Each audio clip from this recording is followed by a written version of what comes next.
Hi boys, today we're going to make peach cobbler. So let's first talk about how to pick out a good peach when you go to the commissary.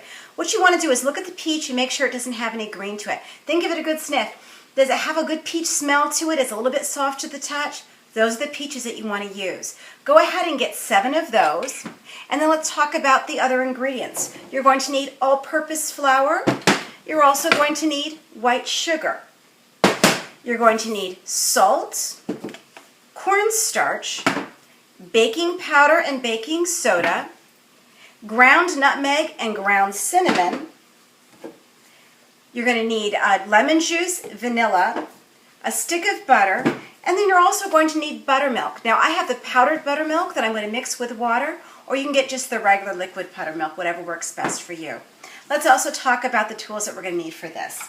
You're going to need measuring cups and measuring spoons. You're going to need a paring knife, a slotted spoon, a spatula, and a deep dish pie dish, or you can use a round casserole dish that's about 9 inches round. That's good. You're also going to need 2 mixing bowls.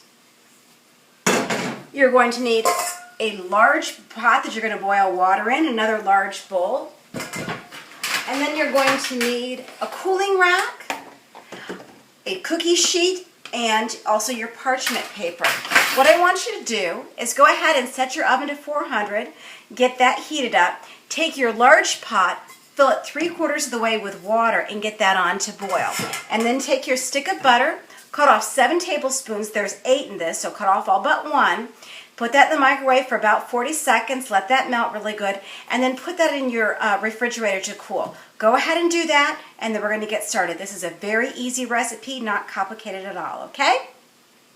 Now we're going to make the biscuit topping for our cobbler, and this is the really yummy part. What I want you to do is one of your mixing bowls, I want you to add 1½ cups of all-purpose flour, 1/4 cup of white sugar, 1½ teaspoons of baking powder, 1/4 teaspoon of baking soda, 1/4 teaspoon of the salt, and then I want you to add 1/4 teaspoon of your nutmeg. And go ahead and get that in your bowl and give them a good stir. Now something I want you to remember to do is as you add your ingredients when you're done, go ahead and put them away.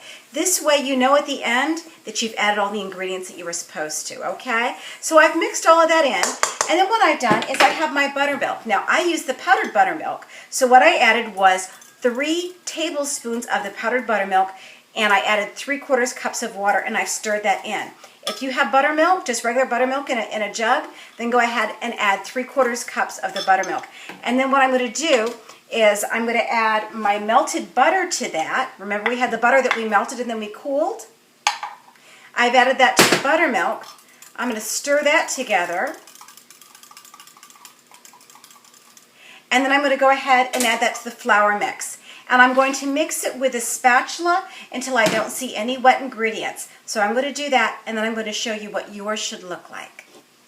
I used my spatula then to mix all of my ingredients together, and I made sure I didn't see any dry flour left. Everything was mixed in really good. And then what I've done is I have my 1/4 cup measuring cup, and what I'm doing is I've taken my cookie sheet, I put the parchment on top, and I'm putting down dollops of my dough. So go ahead and do that. Make sure you use up all the dough. Then I want you to put it in your oven at 400, and I want you to bake it for 10 minutes until it's lightly browned. When that's done, I'm going to pull mine out. I'm going to show you what yours should look like. Now we're going to do the peach part of your recipe. This is going to require the big pot of boiling water that I have on the stove. I also have a large bowl that has ice and ice water in it. I have my slotted spoons, and I have my peaches. What I've done with the bottom of each peach, I've taken my knife and I've cut a cross in the bottom of each peach, just like that. I've scored it. Then I'm going to put it in the boiling water for 1 minute, and I'm going to take them out and I'm going to plunge them into the icy water for another minute. After we get done, you're going to see how easy the peach peel is going to be to take away. So let's do that, and then I'm going to show you how yours should look. Okay, so I plunged them into the hot water for 1 minute and then into the cold water for 1 minute, and look how easy my peach peels just peel right away. See how the skin just comes right away? Go ahead and take all the skin off of them. Then I want you to cut them in half. Go ahead and get the peach pit out. Cut that up really well. And then I want you to cut them in 1/2 inch thick slices. Do that, and then I'll show you how yours should look. So here's my peach. I've cut it in quarters just to the pit. Then I'm going to pull it apart like this. And you see how my pit just pops out? I'm going to cut away any of the woody part that I see in the center. And then using my paring knife, I'm going to cut it into just like little slices that are about a half an inch to a quarter of an inch thick. So go ahead and do that with all of your peaches. And in the meantime, let's check our biscuit topping and see if that's done. Okay, so the biscuit topping is done. I've pulled them out of the oven. Don't they look yummy? And what I did as soon as I took them out is I added a combination of white sugar and cinnamon and kind of sprinkled that on the tops of those. So these are done. I'm going to take them off the cookie sheet and put them on a cooling rack, and then we're going to finish up our peach mixture. I have my bowl of cut up peaches, and now I'm going to add the rest of the ingredients. The first ingredient is going to be your cornstarch. Go ahead and get that out, and I want you to add 1 tablespoon of the cornstarch. So there's 1 tablespoon. I'm going to kind of sprinkle that over. And then get your white sugar out and add 1/2 cup of the white sugar. There's 1/2 cup. And then for your lemon juice, I want you to go ahead and add 1 teaspoon of your lemon juice.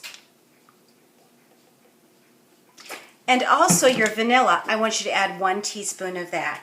Then I want you to use your spoon and stir that all in really good together. Okay, so I stirred the ingredients into my peaches, and I poured them into my deep dish pie dish, and I sprinkled just a little bit of cinnamon on top just to kind of give it a little extra flavor. And I'm going to use a piece of foil, and I'm going to cover the pie dish, and I'm going to put it in the oven at 400 for 20 minutes. Now, what is a good idea to do is sometimes this bubbles over because it gets very hot, so it doesn't dribble down into the bottom of your stove. Go ahead and put it on a cookie sheet in your stove. So put it in the oven, 400 degrees, 20 minutes. Let's pull it out, and then we're just about done. The oven timer's gone off for my peach part, so let's take away the foil and see how that looks. And I'll tell you what, looks pretty yummy. So now what I'm going to do is, remember we have our little biscuit toppers? I'm going to arrange those along the top of my pie plate. So go ahead and do that, and it's okay if they overlap a little bit. And then I'm going to put them in the oven, and I'm going to bake them uncovered for 15 more minutes, 400 degrees. So just like this, in the oven for 15 more minutes. Pull them out, and then you can see what they look like. My oven timer has gone off, and here's my peach cobbler. Doesn't that look delicious? I'm going to put it on my cooling rack for about 10 minutes, and then it's ready to eat.